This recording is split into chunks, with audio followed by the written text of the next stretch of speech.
রাসূলুল্লাহ সাল্লাল্লাহু আলাইহি ওয়াসাল্লামের নবুয়তি জীবনের সূচনা। রাসূলুল্লাহ সাল্লাল্লাহু আলাইহি ওয়াসাল্লামের নবুয়তি জীবনের সূচনা নিয়ে কথা বলতে হলে এর আগের প্রেক্ষাপটকে নিয়ে আসতে হবে।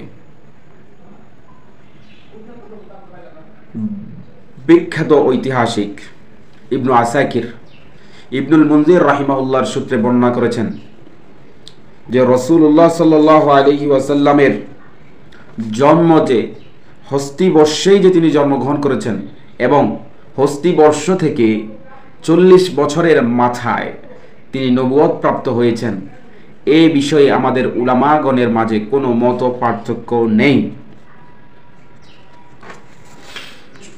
তো রাসূলুল্লাহ সাল্লাল্লাহু আলাইহি ওয়াসাল্লাম 570 খ্রিস্টাব্দের 12ই রবিউল আউয়াল মক্কার সম্ভ্রান্ত কুরাইশ গোত্রে জন্মগ্রহণ করেছিলেন। জন্মগতভাবেই তিনি ছিলেন নিষ্কলুষ, নিষ্পাপ। রাসূলুল্লাহর শৈশবকাল থেকেই তিনি ছিলেন অন্যদের থেকে আলাদা। আস্তে আস্তে যখন তিনি বোঝা শুরু করলেন, কৈশোরে পরিণত হলেন, যুবক বয়সে পরিণত হলেন, পৌরত্বের দিকে ধাবিত হলেন, জীবনের প্রত্যেকটি স্তরে যখন থেকেই তিনার বোধ শক্তি এসেছিল, এক নবী হিসেবে আল্লাহ রাব্বুল আলামিন ওনাকে সর্বরকম পাপ পঙ্কিলতা থেকে হেফাজত করেছিলেন, এটা আল্লাহ রাব্বুল আলামিনের দায়িত্ব। দ্বিতীয়ত, তৎকালীন আরব সমাজের অবস্থা কেমন ভয়াবহ ছিল তার সংক্ষিপ্ত রূপ তুলে ধরছি। আরবের অবস্থা এমন ছিল যেখানে মারামারি, কাটাকাটি, যুদ্ধ, বিগ্রহ এগুলো ছিল তাদের নিত্যাকার অবস্থা। এক গোত্রের সাথে আরেক গোত্রের দ্বন্দ্ব, বংশ পরস্পরায় সে দ্বন্দ্ব, সংঘাত, যুদ্ধ, বিগ্রহ চলতেই থাকতো। মানুষ হত্যা করা যেখানে ছিল গৌরবের বিষয়। একজন মানুষ যখন মারা যেত তখন তার বাড়ির সামনে তার গোত্রের লোকেরা তার তরবারিটাকে গেড়ে দিত, গেড়ে দিয়ে সেখানে লিখে দিত, এই তরবারির মালিক এতগুলো মানুষ হত্যা করেছে। মানুষ হত্যা করা তাদের কাছে ছিল অনেক গৌরবের বিষয়। নারী জাতির কোনো অধিকার ছিল না। শিশু কন্যা সন্তান জন্মগ্রহণ করলে তাদেরকে জীবন্ত পুঁতে ফেলা হতো। কন্যা সন্তানকে মনে করা হতো কলঙ্ক রূপে। এই যুগটাকে ঐতিহাসিকগণ আইয়ামে জাহেলিয়া বা অন্ধকারের যুগ হিসেবে চিহ্নিত করেছেন। এমন একটা যুগে, এমন একটা সময়ে রাসূলুল্লাহ মুহাম্মদ সাল্লাল্লাহু আলাইহি ওয়াসাল্লামকে আল্লাহ রাব্বুল আলামিন এই ধরাদমে পাঠানোর সিদ্ধান্ত নিয়েছেন। আল্লাহর সিদ্ধান্তই চূড়ান্ত, কিন্তু রাসূল মুহাম্মদ যখন থেকে ওনার বোধ শক্তি এসেছে তখন থেকেই তিনি এগুলো থেকে দূরে থাকতেন। তিনি চিন্তা করতেন যে এই সমাজটাকে কিভাবে পরিবর্তন করা যায়। যখন মানুষে হানাহানি, দ্বন্দ্ব লেগে থাকত, তিনি চিন্তা করতেন এই হানাহানি কিভাবে বন্ধ করা যায়। এক পর্যায়ে তিনি বিভিন্ন উদ্যোগ নিয়েছিলেন। হিলফুল ফুজুলের সাথে সঙ্গবদ্ধ হয়ে, এরপর দ্বন্দ্ব নিরসনে হাজরে আসওয়াদের পাথর স্থাপনে ভূমিকা রেখে, মানে অনেকগুলো ক্ষেত্রে তিনি এই সমাজ পরিবর্তনে অংশীদার হয়েছিলেন। কিন্তু না, এই সমাজের মানুষ পরিবর্তনে বিশ্বাসী না। তারা তাদের পূর্বপুরুষ বাপদাদাদের যে কালচার, প্র্যাকটিস, সেভাবেই থাকতে তারা অভ্যস্ত, সেভাবেই থাকতে তারা রাজি। শেষ পর্যন্ত রাসূল মুহাম্মদ সাল্লাল্লাহু আলাইহি ওয়াসাল্লাম তার চিন্তা, ভাবনা, ধ্যান বাড়িয়ে দিলেন। এক পর্যায়ে তিনি এই সমাজকে ছেড়ে এই সমাজের মানুষদের থেকে দূরে চলে গেলেন। হেরা গুহা নামক স্থানে, জাবালে নূরের হেরা গুহায় তিনি নীরবে, নির্জনে, এককভাবে ধ্যানে লিপ্ত থাকতে শুরু করলেন। কয়েকদিন লাগাতার সেখানে ধ্যানে থাকতেন, রাত্রি যাপন করতেন। আম্মা জান খাদিজা রাদিয়াল্লাহু তাআলা আনহা উনার জন্য খাদ্য, পানীয় এগুলো নিয়ে সেখানে দিয়ে আসতেন। এইভাবে যখন তিনি সমাজ পরিবর্তনের চেষ্টারত অবস্থায় নির্জন ধ্যানে লিপ্ত ছিলেন। ঠিক 40 বছর বয়স তখন। এই 40 বছর বয়সেই আল্লাহ রাব্বুল আলামিন তার উপর নবুয়তের ঐশী দরজা খুলে দিলেন। ঠিক 40 বছরেই কেন এটা খুলে দিলেন, এটার অনেক ব্যাখ্যা আছে। এর আগে যে সময়গুলো তিনি পার করে এসেছেন, এই সময়গুলোতে তিনাকে পরিণত করা হয়েছে, তিনাকে মানুষের কাছে একজন গ্রহণযোগ্য উৎকৃষ্ট মানব হিসেবে পেশ করা হয়েছে। আল্লাহ রাব্বুল আলামিন তখন একজন পরিপূর্ণ পরিণত মানব মুহাম্মদুর রাসূলুল্লাহকে নবুয়ত দেওয়ার সিদ্ধান্ত বাস্তবায়নের দিকে ইঙ্গিত দিলেন। হেরা গুহায় ধ্যানরত অবস্থায় হযরত জিবরিল আমিন আলাইহিস সালাম মুহাম্মদুর রাসূলুল্লাহর কাছে এলেন। বিস্তারিত ঘটনা বলবো না। আসার পর মুহাম্মদুর রাসূলুল্লাহ সাল্লাল্লাহু আলাইহি ওয়াসাল্লামকে বললেন, ইকরা, মুহাম্মদ আপনি পড়ুন। মুহাম্মদ সাল্লাল্লাহু আলাইহি ওয়াসাল্লাম জবাবে বললেন, মা আনা বিকারি, আমি তো পড়তে জানি না। জিবরাইল তাকে জড়িয়ে ধরলেন, ছেড়ে দিলেন, আবার বললেন পড়ো। রসুলের উত্তর একই ছিল, আমি তো পড়তে জানি না। তিনি আবার জড়িয়ে ধরলেন, ছেড়ে দিলেন। আবার জিবরাইল বললেন ইকরা, পড়ো। তিনি আবার একই উত্তর দিলেন যে আমি তো পড়তে জানি না। 3 বার এভাবে করার পর ছেড়ে দিলেন।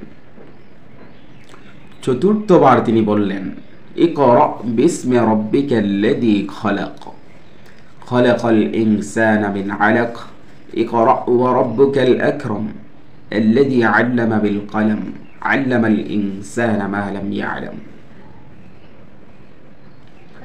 পড়ুন আপনার পালনকর্তার নামে, যিনি সৃষ্টি করেছেন সব। এভাবে সূরা আলাকের 5টি আয়াত যখন পড়তে বললেন, তখন মুহাম্মদুর রাসূলুল্লাহ সাল্লাল্লাহু আলাইহি ওয়াসাল্লাম পড়া শুরু করলেন। যে রাসূল একটু আগে বললেন আমি পড়তে জানি না, সে রাসূল কিভাবে পড়া শুরু করলেন? তার মানে বোঝা যাচ্ছে রসুলকে যে আল্লাহ রাব্বুল আলামিন মানবতার শিক্ষক রূপে প্রেরণ করেছেন, রসুল যে বলেছেন আমি শিক্ষক হিসেবে প্রেরিত হয়েছি, তার অর্থ এখানে নিহিত। জিবরাইল যখন 3 বার বলেছে ইকরা, পড়ুন পড়ুন পড়ুন, রসুল যে 3 বার বলেছেন আমি পড়তে জানি না, আমি পড়তে জানি না, আমি পড়তে জানি না, আমরা এই বাক্যের যে অর্থ জানি এটা রূপক অর্থ। মূলত রাসূল বলতে চেয়েছিলেন আমি তো যার তার হুকুমে পড়বো না, আমি তো যা তা পড়বো না। কারণ রাসূলের শিক্ষক ছিলেন মহান আল্লাহ। যখনই বলা হলো পড়ুন আপনার পালনকর্তার নামে, তখনই তিনি পড়া শুরু করলেন। সুবহানাল্লাহ। এই হচ্ছে নবুয়তি জিন্দেগির সূচনা। এর আগে অবশ্যই কিছুদিন তিনি এমন কিছু স্বপ্ন দেখা শুরু করেছিলেন যে স্বপ্নগুলো মিসলা ফালাকিস সুবহি, যেন দিনের আলোর মতোই বাস্তব ঘটে যেতে লাগলো। এই স্বপ্নগুলো কি নবুয়তের অংশ ছিল কিনা এ ব্যাপারে আহলুল ইলমগণের মাঝে মত পার্থক্য রয়েছে। তবে সর্বসম্মত প্রণিধানযোগ্য মত হলো এই স্বপ্নগুলো সরাসরি ওহী না হলেও এগুলো যেহেতু সত্য স্বপ্ন ছিল, নবীদের স্বপ্ন সত্য হয়, এই জন্য এগুলো নবুয়তের নিদর্শন ছিল। নবুয়তি জিন্দেগিতে তিনি পদার্পণ করতে যাচ্ছেন তার একটা নিদর্শন ছিল এই স্বপ্নগুলো। এরপরে তিনি অনেক ভয় পেয়ে গেলেন, ভয় পেয়ে বাসায় চলে গেলেন। বাসায় চলে যাওয়ার পর আম্মাজান খাদিজা রাদিয়াল্লাহু আনহাকে পুরো ঘটনা সবিস্তারে বললেন এবং বললেন লাকাদ খাশিতু নাফসি, যে আমি আমার উপর অনেক ভীত হয়েছি, অনেক ভয় পেয়েছি। এমনকি এমন ভয় পেয়েছিলেন যে জ্বর পর্যন্ত উঠে গিয়েছিল। তিনি বলতে লাগলেন জাম্মিলুনি জাম্মিলুনি জাম্মিলুনি, আমাকে কম্বল ফরিয়ে দাও, আমাকে কম্বল ফরিয়ে দাও, আমাকে কম্বল ফরিয়ে দাও। আম্মাজান খাদিজা রাদিয়াল্লাহু আনহা উনাকে অভয় বাণী দিলেন, সঙ্গ দিলেন, বললেন আপনার উপর এমন কিছু ঘটতে পারে না, কারণ আপনি মানুষের সাথে সদাচরণ করেন, আপনি আত্মীয়তার সম্পর্ক রক্ষা করেন, আপনি মানুষের বোঝা নিজ কাঁধে নেন। এরপর পুরো ঘটনাটা উনি মুহাম্মদ রাসূলুল্লাহকে নিয়ে ওয়ারাকা ইবনে নওফেল, আমাজন খাদিজার চাচাতো ভাই, ওনার কাছে নিয়ে গেলে পুরো ঘটনা শোনার পর ওয়ারাকা ইবনে নওফেল তিনি বললেন, এই তো সেই ব্যক্তি, এই তো সেই সত্তা যে এসেছিল নবী মূসার কাছে। আল্লাহর কসম, আমি ওয়ারাকা ইবনে নওফেল যদি সেই সময় পর্যন্ত জীবিত থাকি, যে সময়ে মক্কার মানুষরা তোমাকে মক্কা থেকে বের করে দেবে, আল্লাহর কসম আমি ওয়ারাকা ইবনে নওফেল তোমার সাথে থাকব। কিন্তু এর কিছুকাল পরেই ওয়ারাকা ইবনে নওফেল মারা যায়। এর মাঝখানে আরো 3টা বছর সময় কেটে যায়, ওহী আসা বন্ধ থাকে। এটাকে বলা হয় ফাতরাতুল ওয়াহি। এই যে প্রথম ওহী চলে এসেছে, এর মাধ্যমেই নবুয়তের সূচনা হয়েছে, নবুয়তের দ্বার খুলে গিয়েছে। এরপর রিসালাতের পথ, রিসালাতের উপযুক্ত রসুলকে আল্লাহ রাব্বুল আলামিন আবার ফেরেশতা পাঠিয়ে সূরাতুল মুদ্দাসসিরের প্রথম কয়েকটা আয়াত নাযিল করলেন। আল্লাহ বললেন, ইয়া আইয়ুহাল মুদ্দাসসির কুম ফাআনযির ওয়া রাব্বাকা ফাকাব্বির। হে বস্ত্রাবৃত রসুল মুহাম্মদ, কুম ফাআনযির, আপনি উঠুন এবং মানুষকে ভয় প্রদর্শন করা শুরু করুন, এবং কি আপনার রবের বড়ত্ব মহত্ব প্রচার করুন। এবার শুরু হলো রিসালাত। এরপরেই শুরু হলো দাওয়াতের পর্যায়ে।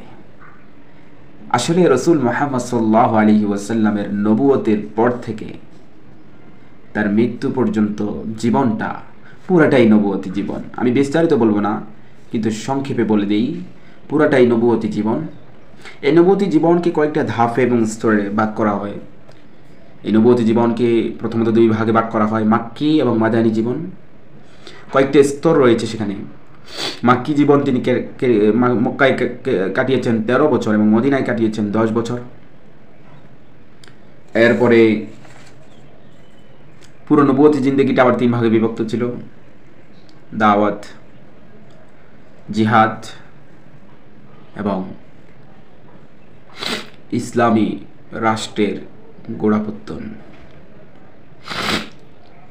দাওয়াত সাফা পাহাড়ের চূড়ায় গিয়ে মানুষদেরকে তিনি ডেকে বলেছেন। জিহাদ বদর, উহুদ, খন্দক সহ অসংখ্য জিহাদে তিনি অংশ নিয়েছেন।